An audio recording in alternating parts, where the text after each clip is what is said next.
Welcome to Quiver Financial's market update for March 2024. Find out what we're seeing in stocks, interest rates, metals, and oil. I'm Colby McFadden with Quiver Financial, joined with Patrick Moorhead and Justin Singletary. Gentlemen, I want to start the conversation with interest rates because it was like October.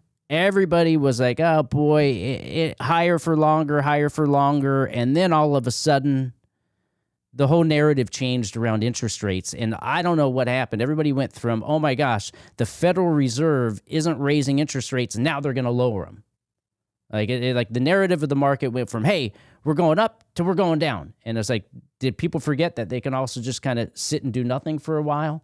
So I'm going to talk about that and pull up some charts and talk about what to watch for, because we can't predict what's going to happen next, but there's some things that we should watch for, because if they develop, then we can get ahead of the curve with some ideas.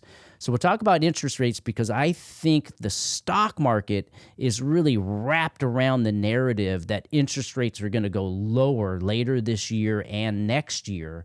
And that's part of the reason the market has had just this like recovery high, breaking out to new highs. So I'm going to show some charts and have a conversation about, are we in the new bull market, or are we just having this kind of secondary high, and are we going to get a surprise? So both interest rates and stocks, they're really tied together right now, more than I've seen in a long time. And then we're going to talk about metals, because finally, gold, silver, gold miners, they're starting to move in the right direction. I mean, for the last 3 years, they start to get people excited, and then they go sideways and lull you to sleep.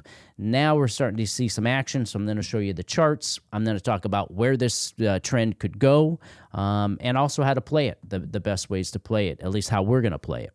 And then also I'll end with oil, and really it's a little bit of an election conversation as well, because we really want to watch what happens in energy prices this year. Do they get weaponized and used against us in an economic way? I'll explain more of that as we get into the charts. So those are the high-level items. So let's start off with interest rates, unless, Patrick, Justin, you have something you want to throw out there.